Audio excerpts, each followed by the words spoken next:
Welcome to Right in the West podcast. I'm your host, Tyler Offhammer with Cowboys and Indians magazine. Our guest this week is Bruce Borgos, the best-selling author of the Porter Beck mystery series. Well, today we're glad to have you here, Bruce. You've got three really stellar books out so far in the Porter Beck mystery series. I'd love to know first and foremost, though, what drew you to writing and eventually to crime and mystery fiction like the Porter Beck series? Yeah, great question. People ask me that all the time. I guess I was always interested in certainly at the beginning, reading. So, like most authors, I was kind of a voracious reader early on, and my parents would get books all the time. I remember back in the day when you there was a book of the month club type thing, and they would get books in the mail, and I would start picking those up when I was a teenager, and most of them were spy type stories or mystery fiction, thriller stuff. And I just really ate those up. And that kind of, uh, in my mind, let me think like, wow, what a cool thing to be able to actually write one of these stories and create this world and these characters. So when I was in high school, I really started to try to work on that a little bit. And I had some good English teachers who encouraged me. I kind of continued that in college, although I still at that point did not see writing as a legitimate career path for most people like me. Stephen King might be able to do it, but it probably wasn't going to be what I was going to end up doing. So I dabbled in writing over the next 30 years before I really started to get serious about it. And it was about 2015 when I self-published my first two novels, and I finished 2016 and did the second one in 2018.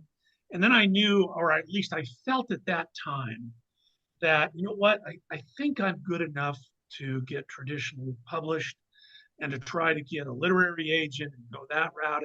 And then everything just kind of snowballed for me. Quite honestly, it happened very quickly for me in 2020. And here I am 3 books later. I'm just finishing up Porter Beck #4, and we'll see where it goes from there. Exactly. Well, we're glad you did. What was there any books when you were growing up, or maybe some writing that you had done throughout your life that led you toward the mystery and crime fiction side? Yeah, I mean, quite literally, without putting my finger on one particular author, it just anybody you could think of who wrote in those genres, I was reading. I mean, all the way back to Jack Higgins and Frederick Forsyth and Tom Clancy and John Sanford, everybody over the last 40 years, including and this is probably why I write about the West predominantly, including a lot of Western authors and even the old classic Westerns. I'm a huge Zane Grey fan. And of course, currently I'm a huge Craig Johnson fan and C.J. Box fan. And to some extent, I've tried to emulate what they do. But yeah, I've kind of tried to combine those two genres. Yeah. Are you there? Yep, I'm Oh, here. I'm sorry. I thought I lost you there for a second. Yeah, so and you've published 5 total novels so far, obviously 3 in the Porter Beck series, and I believe The Blue Horse just hit USA Today bestseller list. Yep. And you said it came on so suddenly and fast and furious. How does it feel, however, to have your work start to resonate at such a high level?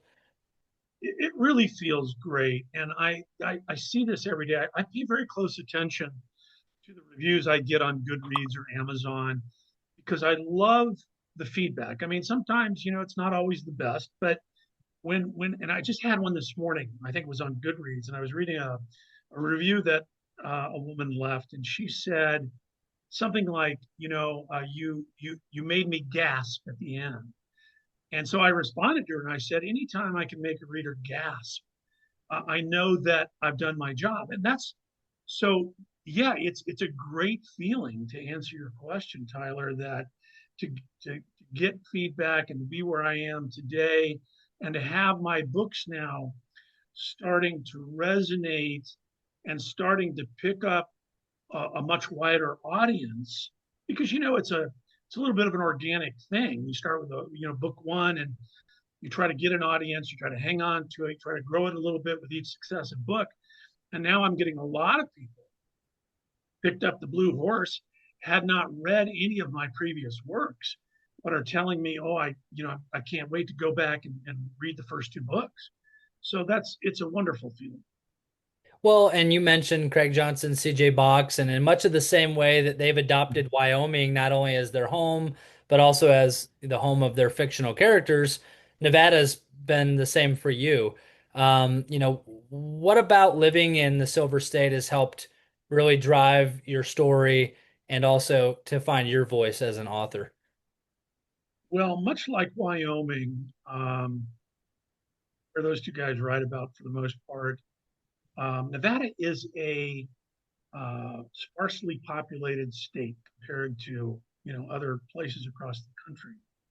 So there's a lot of wide open space, and because of that, and especially in Nevada, honestly, there is what I like to refer to as a lot of low hanging fruit for books, because in Nevada, and a lot of people don't know this if you don't live here, the federal government owns about 80% of all the land in Nevada.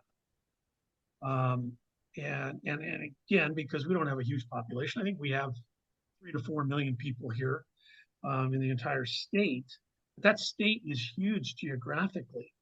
The federal government, starting in the 1950s, started to purchase and use a lot of the land here for very secretive things, and which is what the first book in the series, The Bitter Past, starts out with. It in part takes place in the 50s when we were developing our nuclear weapons, and in a big time race with the Soviet Union, in that area. So there's a lot of stuff that goes on here that nobody knows about, including all the shenanigans out at Area 51 that people like to speculate on. And literally all of that is located right next door to the county that I write about, which is Lincoln County, Nevada. So there's just so much material here. And again, for me, it's great because not a lot of people in the country, even people, some of whom live in Nevada, who are really familiar with all the things that take place. Right, and you mentioned in the bitter past, you weave Cold War espionage and atomic secrets and Russian assassins and and I think at least in my conscious and maybe some other readers, I never associate Nevada with that, and so I thought it was so interesting to connect, international intrigue and this desert landscape. Was there an inspiration for you, like one specific story or piece of history, or was that just a conglomerate of all these different stories that you'd heard over the years? Well, it was more the latter. I had always been a big history buff, and paid very close attention to that part of our history in the state, in the 1950s especially, and it continued on for several decades. Obviously, it actually still goes on out at our test site here, but there were so many interesting scenarios. And when I started to research the bitter past, they were very helpful to me at the Atomic Museum. They've got all the material, they've got all the archives, they've got all the documents. And so I started just looking through that stuff, actually looking for a story to write about. And I stumbled across this thing called Project 57, which is a real thing that happened in 1957. And I used that as really the basis for the story in the book. I fictionalize it to some extent, but it's all about Project 57, and just really kind of an alternative historical account of really what happened with that. So, but I could have picked 30 other things to write about. Definitely. Well, and then and not to skip around on you too much, but and then in Shades of Mercy we see something completely different, with drug addiction, the dark web, it felt a lot more current. How do you balance, some of these more current issues that we're all dealing with in this world, but still make it have that timeless Western kind of mystery feel to it? Yeah, it's an interesting balance to try to strike, and I do try to do that because even in rural counties in America, they have the normal problems that everybody else has. So, I opened the book with a fentanyl overdose. And the reason I did that was because when I was interviewing the real sheriff of Lincoln County, was the kind of prototype for my character, Porter Beck. I asked him, I said, what are your everyday problems here? And he said, well, drugs is a big deal. I go, what? You got like 6,000 people in here. How bad can the drug problem be? He said, bad. He said, especially with how easy it is for people to get drugs, fentanyl overdoses. I just thought, yeah, that's a great way to portray the everyday life of a modern Western county, a small population, and infuse it with other things that are particular to very rural areas and kind of that feeling of the West, which is something that I try to do in each of my books. Well, and you mentioned too, I was going to ask you about the inspiration for Porter Beck. Can you talk a little bit about this gentleman that you mentioned and maybe what surprised you in learning about the day-to-day activities of being a Western lawman in today's world? Yeah, so after I had the idea for the first story in Bitter Past, I went up to Lincoln County. I knew I was going to have to do some research. It's only a couple hours north of me. I live in Las Vegas, so I went up there and I had called ahead, and the sheriff was all too happy to sit down and spend some time with me, which is always great if you're a writer, to be able to get some firsthand accounts. And I wanted to hear it from the horse's mouth, so to speak. What are the everyday challenges in real life Lincoln County? And I was surprised by a lot of things. One is that, and I make this plain in my stories. Lincoln County is geographically the size of the state of Maryland. So it is about 11,000 square miles. It is, but it is patrolled by a group of officers in the sheriff's that are literally, it's no bigger than a Boy Scout troop. It's typically 10, 12 officers at most at any given time. So if you're patrolling, so I asked him, I said, okay, given that, how do your deputies, what do they do if they run in, they're out there, in their own place somewhere patrolling in the county? Um, and I think Lincoln County is like the 10th or 11th largest county by area in the United States. But you got a handful of officers. I said, what do you do if you're out there, one of your guys is out there and he's alone and he runs into a dangerous situation? What does he do for backup? He said his backup is the other guns he has in his unit. He goes, because nobody's coming for some amount of time.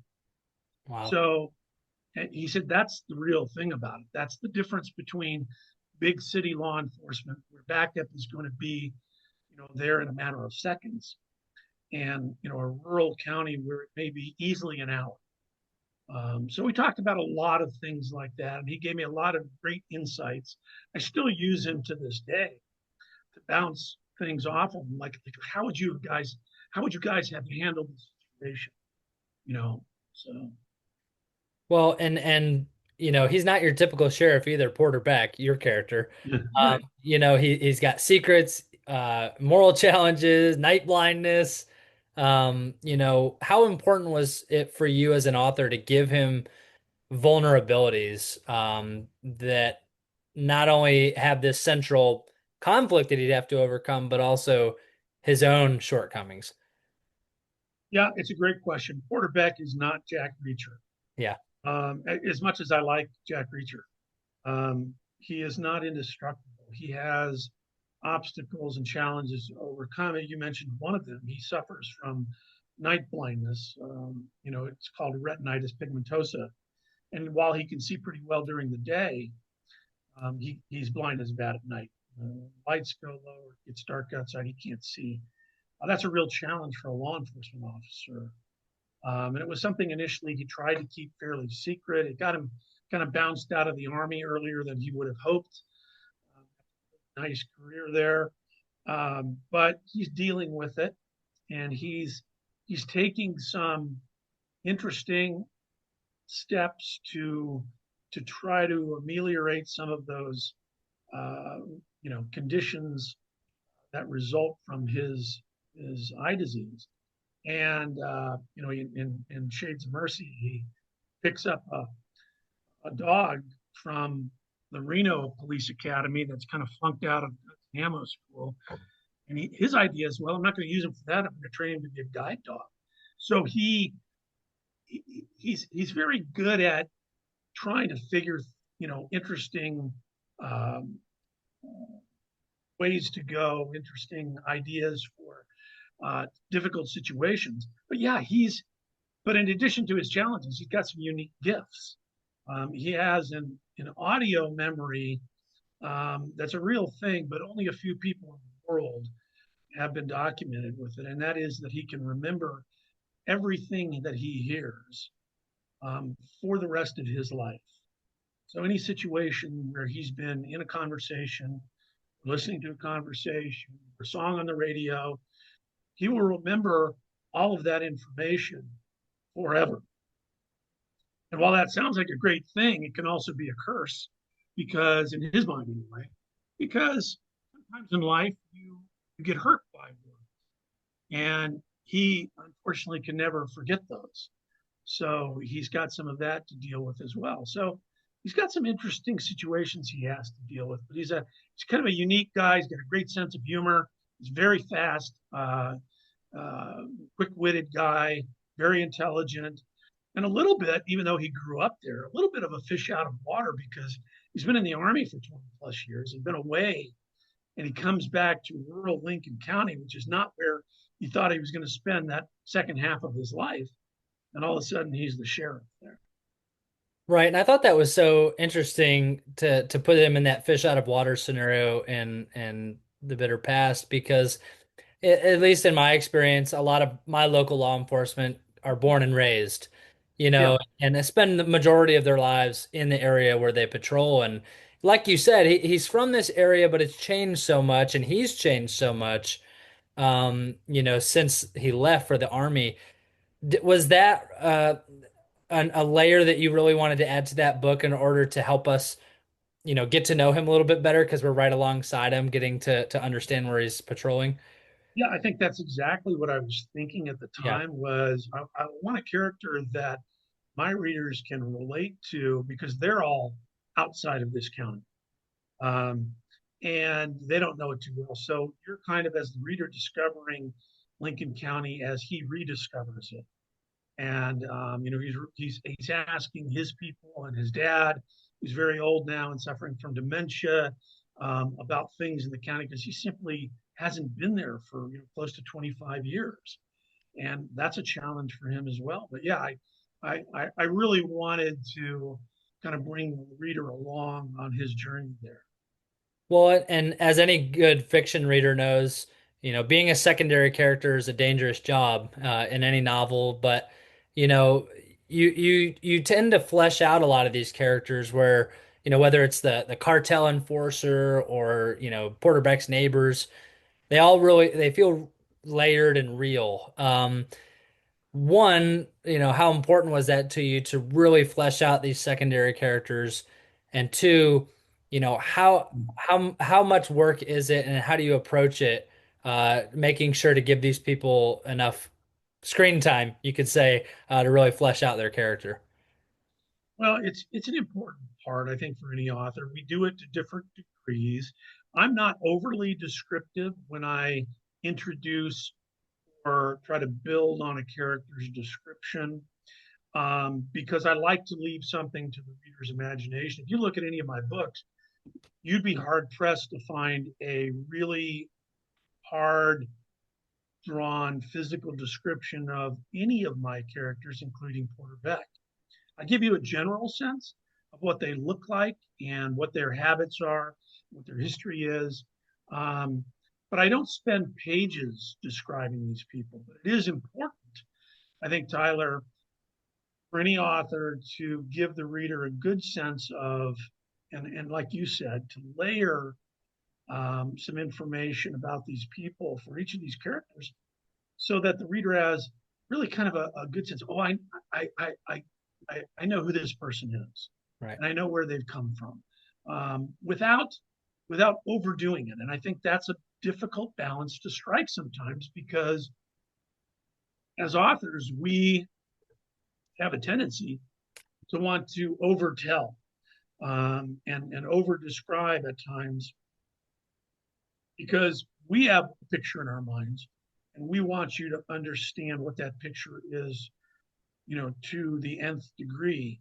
The trick is, like I said, to allow the reader the ability to kind of imagine on their own a little bit of this, but have a pretty good sense of who each of these characters are. Well, and love to jump into your writing for just a second. You have some pretty high praise on the front of your books from Craig Johnson of Longmire fame, and I loved how he described your writing because it fits so well as 100 proof. When I think of 100 proof whiskey, it's sharp, it's strong. It leaves you with an aftertaste. Yeah. Is that something that you've had to develop? And I know your books have come pretty quickly over the last few years, but have you developed that over the course of your career, or is it something that just kind of comes naturally to you? I think it's my natural style, but I have been paying attention to it over the course of these 5 books. It's really 6 books now. Um, and I get comments all the time from readers who say, I can see the development of your writing from book to book. So I take that as a good sign. Um, and I when I do my editing, and most writing is editing. So I typically write 4 or 5 drafts minimum of each of my books. And in each one of those subsequent edits, I'm always going back and trying to find places to trim and trying to get rid of excessive description or things that might slow the action down, so that it is kind of 100 writing, and very sharp, and it has a distinct taste to it. Um, it's kind of my own voice. It's a voice that I kind of like. Um, and it's the kind of voice I like to read. So, like I said, I've emulated people like Craig and C.J. Box, and other people that I've widely read. I love Nelson DeMille and what he does with dialogue with his characters. John Corey, Porter Beck is a somewhat of a version of John Corey, but maybe out in the West. Um, so yeah, I mean, it's all. Well, yeah, well, and I think, I saw another review of your books that mentioned, that it's carrying on the Western thriller canon, of writers like Johnson. I even think of like Tony Hillerman, and even Yeah. back to like the Zane Greys and the Louis L'Amours, who there always was this kind of a mystery element to these Westerns. And, for a long time, we had kind of this gap, where the publicity really wasn't there. Once like the Louis L'Amours ended, and but we're seeing a resurgence of the Johnsons, the Boxes, yourself. Why do you think that there's an appetite for this genre again? It's really kind of a hybrid genre of Western and mysteries. Yeah, I think you've hit on something there. It's the West, I think, has a particular allure for a lot of people. Um, we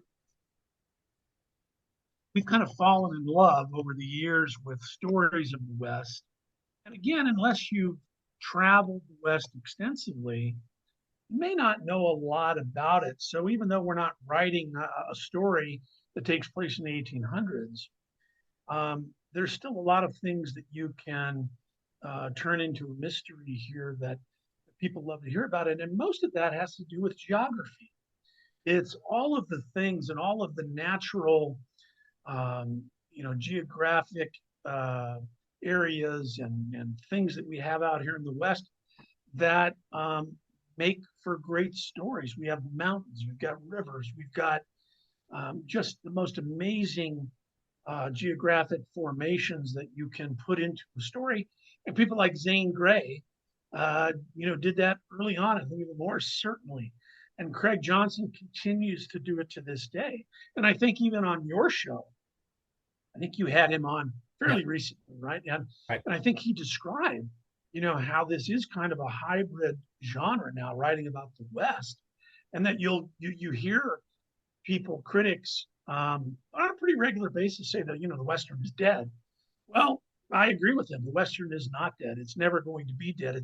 It's too fascinating an area to die off. Well, and it seems like just when, all the stories have been told, someone comes along with a new thing to say, a new angle on these different ideas and these different issues. And, the latest book, The Blue Horse, does just that. I've always been enamored by the wild horses out west, and yours kind of puts that at the center of the conflict. And why was that such an important issue for you to explore in The Blue Horse? Uh, well, I'm glad it resonated with you because I always hope to reach an audience that's east of the Mississippi, and I know that's sometimes difficult to do for people out here. Um, but the wild horse issue is very big out here in Nevada, especially as I describe in the book. And a lot of people, again, who live in other parts of the country, may not even be aware that there are wild horses still in this country. There are, and the numbers vary depending on who you talk to, but it's estimated there may be between 70 and 80,000 wild horses left in the country. And the majority of those, more than 50%, are in Nevada. Wow. And it's a huge issue for the government in trying to balance numbers of those herds with everybody else's interests. And by everybody else, I mean the cattle industry, the sheep industry, the mining industry, everybody and their brother who wants a piece of that land and to be able to use that land that wild horses also use. Those things come into conflict. This is not a new conflict. It's been happening for well over 50 years, but it's really coming to a head now because of the way that wild horses are currently rounded up by the government. Um, and that includes the use of helicopters right now, which I describe in a very detailed way in the story because that's really the way it happens, where helicopters are literally flying very close to the ground and chasing these horses, these herds from behind, and literally scaring them to death in some cases. The government would take issue with my description of that, and I understand that. I appreciate it. But on every single roundup, for the most part, there are a few horses that die or have to be put down because they're injured along the way. Hmm. Um, and maybe it is the most efficient way to gather horses. I wouldn't dispute that. It's faster, it's cheaper probably than hiring a bunch of people to go out on four wheelers or horses like they used to. But it is very dangerous for the horses, and it comes into conflict, as I said, with a lot of other interests. And I thought it was important to kind of bring the rest of the country up to speed on what's going on out here in relation to wild horses, how the government's trying to handle it, and those they're great people. I interviewed some of the folks from the BLM as well as some of the wildlife management people for this story, and they're all trying to do the right thing. Don't get me wrong, but everybody's coming at it from their standpoint, and the wild horse advocates, who I guess I now count myself among, have a very distinct and different view of how this should be done. Well, and I thought it was so interesting playing off of the Blue Horse with, the government's involvement in wild horses and all the different sides of that argument. And then back to the bitter past with, the Cold War, even Shades of Mercy with, how law enforcement is handling, a drug crisis. It didn't surprise me that you have a degree in political science. How does that background help inform not only your writing, but the research that goes into these books? I would probably never advise anyone to get a political science degree, Tyler, unless they were, adamant about going to law school or going into, uh, the diplomatic corps or something like that.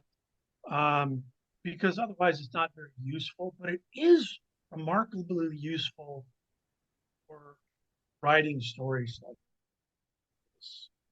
It does give you a bigger worldview.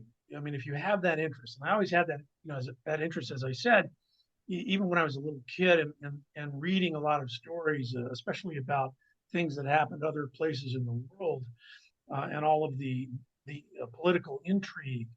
So it really informs you on that level and can really help open your eyes when you're thinking about potential stories that might take place out here or anywhere else, but really involve the world at large instead of just a very small place. So I try to bring the world into Nevada in every story that I write, like Shades of Mercy, where there's a lot of different forces at play, not just drugs and the drug cartels, the Chinese government and hackers, and all of these things that are taking place in real life. Trying to get, trying to put a little bit of an exciting spin on them, an interesting spin that people can relate to, and also say, "Oh my God, I never knew this kind of stuff actually happened." Yeah, well, and what also, going back to your writing for just a second, your three Porter Beck books have all been released, I think, since 2024, if I'm not mistaken. Um, did all of those come around pretty quickly for you as a writer? And what is your typical writing like? Are you a heavy outliner? Are you a discovery writer? How does that work for you? Yeah, so as I mentioned earlier, I consider myself to have been very fortunate. Once I decided to try to get traditionally published, this is when I was writing my third book. Again, I had self-published the first two, Right. but I thought, okay, I'm ready to write this next story that passed, um, and I turned that out pretty quickly in 2020 when COVID was happening. There wasn't a lot going on with work, so I snapped out like 5 drafts in about 6 months, and I started shopping that to a literary agent because when you want to be traditionally published, you have to have this intermediary, these literary agents who will act on your behalf and negotiate with publishing houses for you. So I did a lot of research initially on how to get an agent, which is a very, very, I cannot emphasize enough how difficult a thing this is for most people. I know many authors who've been rejected by agents more than 100 times. Wow. Because you send out a one-page query letter typically to an agent, you tell them what your book's about and why they should read it and sign you up. You get one page to do that. They get like 10,000 of those letters a year, and can't offer representation to more than a handful. So I did some research ahead of time. I took some classes online for how to get an agent. I really tried to use that information that I learned. And by the time I'd sent out my fifth or sixth query letter to an agent, I got a nice response from the woman who eventually became my agent. She wanted to see my manuscript. She read it. She signed me up right away.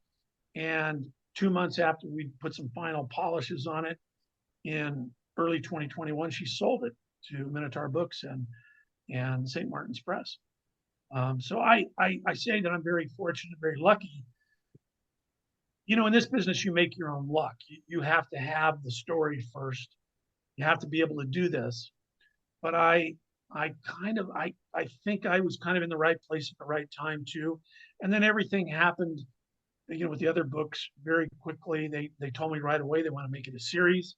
And here we go. I'm just finishing up the fourth book now, and I'll probably know in the next few months whether this is going to continue beyond what was the original 2 book deal and became a 4 book deal, and hopefully we'll go on beyond that. But Well, to answer, yeah. I was going to say to answer the other part of the question, I I'm a serious plotter, much like Craig Johnson, my good friend. Um, I cannot go into a story with any hope or expectation of success without having a really strong idea in my head and a very specific outline to back it up, where this story is going from beginning to end. I just don't have probably the patience to try to fly by the seat of my pants in writing a story and just write down whatever pops into my mind. It doesn't work that way for me.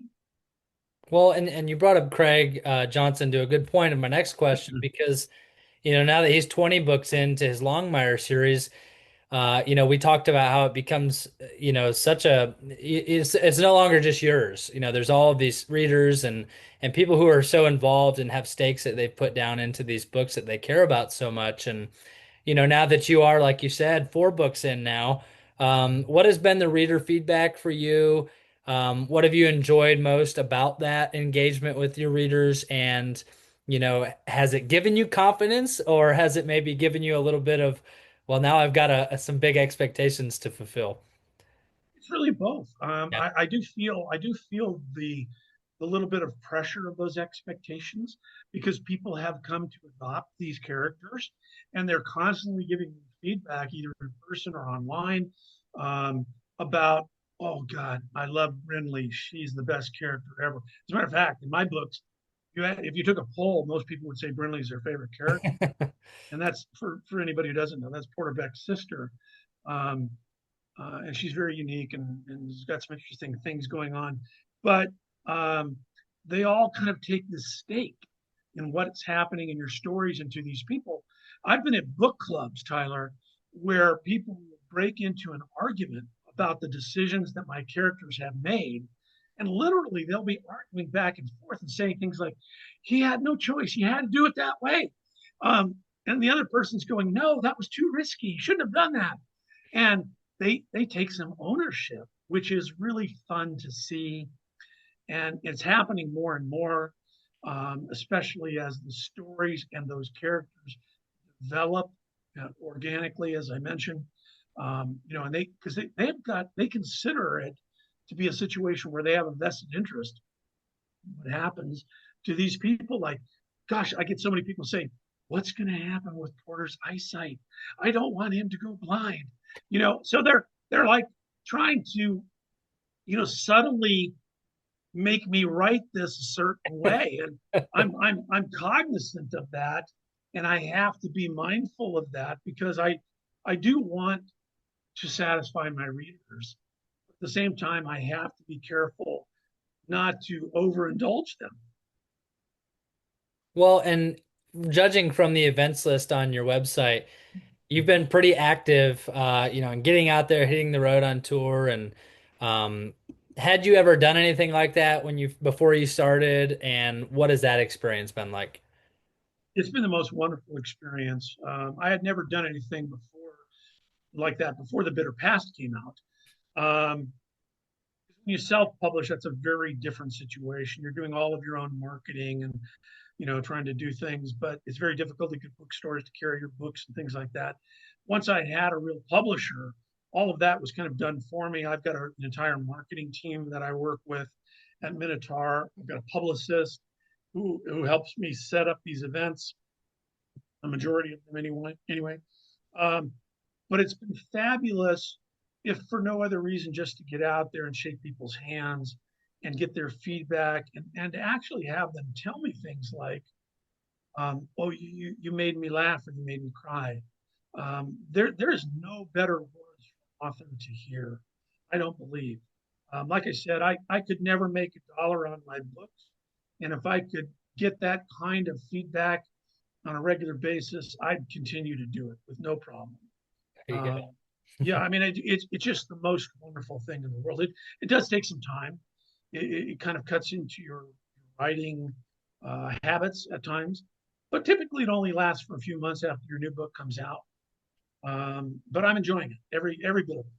And then they're asking for the release date on the next book. Oh, That's absolutely. When is the next one coming out? I right. can't wait another year. But I try to tell them that publishers are pretty sly about this stuff. They want to keep you, the reader, dangling and waiting for the next book, but not too long. That's why a lot of authors, you'll see their next book pretty much on a 12-month cycle. I Right. mean, unless you're James Patterson, Yeah. and it's every 2 weeks. There you go. Well, and I know you can't give probably too much information on the next Porter Beck book, but can you talk for a second about any new directions or themes you'd love to explore if that series continues? Yeah, I'll give just a few snippets of where we're going, and certainly in book 4, which will be out next summer. A lot of things happening for Porter and his crew. First of all, starting in book 2 in Shades of Mercy, he developed a love interest in Charlie Blue Horse, who's a Paiute state detective with the Nevada Highway Patrol. She's very good at her job. They really kind of hit it off. They've been dating long distance for a while. In book 3, in the Blue Horse, things start to happen, more for the two of them. But some things that make have them making some life decisions. They live 400 miles apart, so that's not easy. Beck's eye disease is still very much a part of his life. Quite honestly, he's worried a lot about it because what happens in real life with people who have retinitis pigmentosa is most of the time, eventually, they go completely blind. He doesn't know if that's going to happen for him. He imagines it is, but he also imagines that's going to happen much quicker than it probably is going to. Sometimes it takes decades to Hmm. happen, but he's worried it's going to happen tomorrow, and he's worried for all of the right reasons. He's got his family to think about. He's got Charlie to think about. He's got his dad to think about.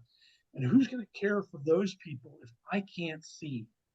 Yeah, I might have this guide dog who's kind of stumbling around on his own, but somebody's going to have to take care of me, and that's something that he's really struggling with mentally, emotionally. So lots of things going on, but I'll tell you right now, picks up with a body being found in a barrel in Lake Mead, which just happened in real life. That's been in there for about 50 years, and it Perfect. leads to a hunt for a serial killer. Well, right up Porter Beck's alley for sure. Yeah, for sure. Yeah. Well, and one of my last questions for you, beyond just Porter Beck, do you ever see yourself branching out into other genres or writing any standalone books in the future? Yeah, my first 2 books were standalone books. I loved writing them. I loved the process. I loved creating a new universe with a new story, a new set of characters. It's nice to revisit your old characters in a series when you sit down at the keyboard every day, because you know them so well and they're good friends of yours now, and you want to spend time with them. But I love the challenge of just creating that absolutely new universe from scratch, populating it with people, and putting it in a different place.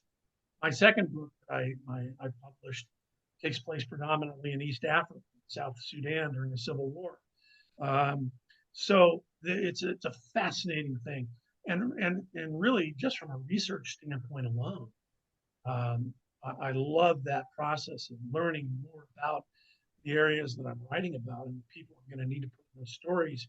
So yeah, I can't wait to write another standalone book. Hopefully, I won't be forced to do that because my publisher decides he doesn't want to continue with Porter Beck, but I don't think that's going to happen. And I'll end up doing both. I'll write some more Porter Beck, hopefully, and I'll definitely do some standalone stuff. Well, and my final question for you is one, where can our listeners find your books? And two, how can they connect with you online? And do you have any in-person events coming up that we should look out for?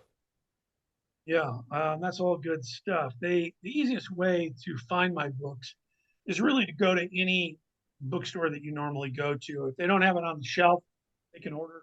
My books are available anywhere. Um, you go to Barnes and Noble, you go to whoever. They're there, or they can be ordered very quickly. Obviously, you can get them on Amazon or any other online site. You can get them online at Target if you want. You can also find me online at bruceborgos.com. Again, my last name is Borgos. You'll see all of my information there. You can reach out to me directly, which a lot of people do, through the contact me button on there, and send me an email and tell me what's on your mind. I like to stay in touch with people that way. So that's easy, typically the best way to do it. But yeah, events coming up.